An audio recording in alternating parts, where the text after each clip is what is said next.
Nos encontramos a principios de la década de 1940. La situación en Europa es cada vez más delicada debido a que las grandes potencias se enfrentan en un conflicto de enormes magnitudes, mientras que, en el continente americano, los estadounidenses se mantienen aparentemente neutrales hasta que tienen lugar los ataques por parte de Japón a una de sus bases navales durante 1941. Mientras tanto, en México, el gobierno sigue el ejemplo de los norteamericanos y en más de una ocasión dicen ser neutrales. De hecho, el presidente Manuel Ávila Camacho no se manifiesta en favor de ninguno de los bandos y se limita a mencionar que ansía la vuelta de la paz. Lo que nadie se esperaba sería que México terminaría implicándose en aquel conflicto. Desde luego que no con el mismo impacto que Estados Unidos.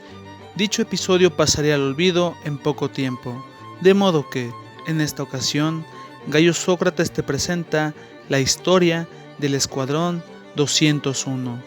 Los periódicos mexicanos no dejaban de hablar de los acontecimientos en Europa, y si bien dichas noticias no siempre eran la primera plana, la mención por lo menos estaba presente. Sin embargo, la población y la clase política, al parecer, no se interesan más allá de lo evidente, debido a que dichos acontecimientos tienen lugar al otro lado del mundo.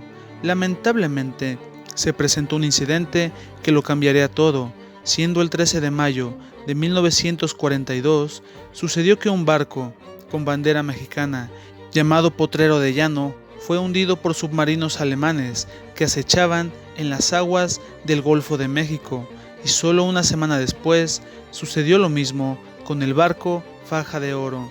Sin más, la noticia generó un enorme eco y el día 1 de junio de ese mismo año, Manuel Ávila Camacho declaró que México finalizaba cualquier vínculo con Alemania, Japón e Italia, y desde ese momento la nación mexicana se manifestaba en contra de dichos países.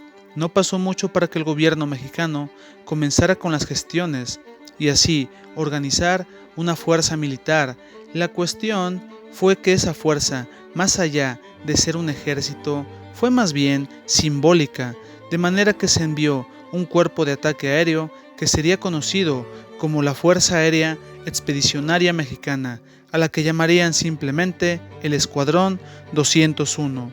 Dicho escuadrón se conformó en su mayoría por voluntarios. Dio inicio el adiestramiento hasta que fueron enviados a una base cercana a San Antonio, Texas, donde debían completar sus prácticas, y cabe mencionar que entre su formación se encontraba la enseñanza del inglés. Se conformó por casi 300 integrantes, a quienes llamaban los aguiluchos. Los pilotos eran apenas más de 30, mientras que los otros elementos eran mecánicos, enfermeros y soldados de infantería. Se encontraban bajo el mando del general Antonio Cárdenas y del capitán Gazziola. Muchos mexicanos contemplaron aquello como una forma de demostrar a las potencias europeas que la milicia mexicana no se quedaría atrás en aquel conflicto. Lamentablemente, las buenas intenciones no bastan y los problemas no se hicieron esperar. Las primeras bajas se presentaron cuando 2 tripulantes se accidentaron durante el entrenamiento. De hecho, sucedió que uno de ellos se accidentó en pleno despegue. Ya nos encontramos en el año de 1944 y el conflicto en Europa casi finaliza. Los periódicos de muchos países no dejan de hablar de la intervención de los norteamericanos y los soviéticos, lo que disminuyó las posibilidades de que el Escuadrón 201 hiciera pagar a los alemanes por la afrenta cometida. Sin más, fueron enviados al frente del Pacífico. Su objetivo era combatir a las tropas japonesas que se habían apoderado de Filipinas. Los mexicanos desembarcaron en Manila el día 2 de mayo de 1945, mientras que en Europa ya todo había terminado. Finalmente, el Escuadrón 201 se instaló en el campamento de Porac, cerca de la base Clark de los norteamericanos. los soldados mexicanos combatieron directamente, mientras que no se presentó mayor oportunidad para el combate aéreo y las acciones de los pilotos se limitaron al bombardeo de una base casi vencida. Después de algún tiempo, los pilotos mexicanos finalmente tuvieron misiones aéreas contra la isla de Okinawa. Sin embargo, se presentaron los bombardeos contra Hiroshima y Nagasaki durante el mes de agosto y Japón se dio por vencido. Digamos que siempre que el Escuadrón 201 intentaba destacar, los otros países intervenían y destacaban mucho más.